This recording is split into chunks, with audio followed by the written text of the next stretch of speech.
Karl James, the head of military history here at the Australian War Memorial. Karl, a cold morning, so thank you so much for coming out.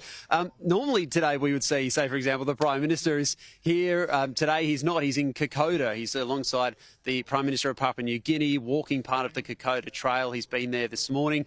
Many Australians, they know Kokoda, they know about the trail, but just how significant is that part of the world and that connection between Australia and Papua New Guinea in the Anzac legacy? Well, certainly Kokoda is part of one of the main stories from Australia's involvement in the Second World War. And when we're thinking about Anzac Day, we think about Gallipoli, and often we think about Kokoda, particularly those values, that courage, endurance, mateship, sacrifice.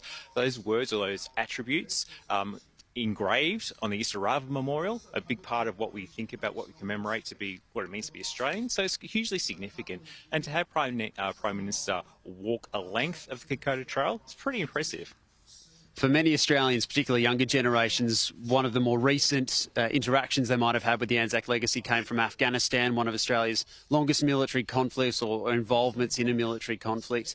10 years ago this year is when Operation Slipper ended. How significant is that? And I suppose in enduring the ongoing Anzac legacy and telling that story to younger generations who may not feel as close or connected to some of the older conflicts? Yeah, it's an interesting point because I think we're going to see over the next really year or two a transition from, say, the older Second World War generation, and it's worthwhile thinking that we think there are about 4 Second World War veterans who will be with us here this morning.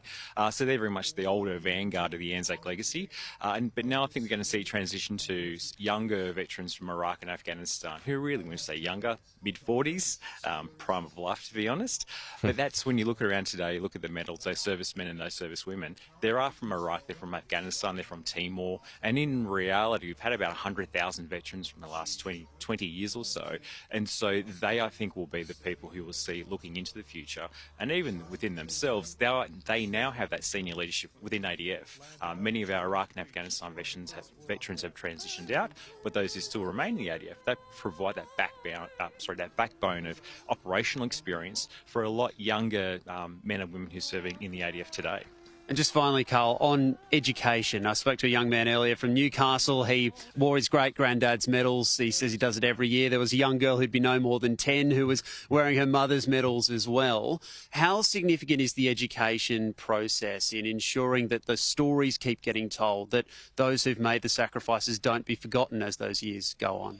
Well, we have 103,000 names of Australians who died in wars and conflicts, and it's a really important part for all of Australians to remember. And I think through education, talking to veterans, that it's a form of active commemoration. It's not just necessarily, pausing and reflecting is powerful, but if people can talk, read, listen to a podcast, watch television programs, and ask a veteran, men and women who are with us today, what was it like? What were the challenges? But also, what are you proud of? Having those conversations, and really in many ways what we see in Anzac Day, is becoming a day for families. No one forces you to come out at 5 o'clock in the morning to stand a frosty Canberra morning or in other parts around Australia. People do this because they feel connected with either their family service, their history, or the men and women they see in their community. You play such an important role in telling that story, Karl. Thank you so much for your time today.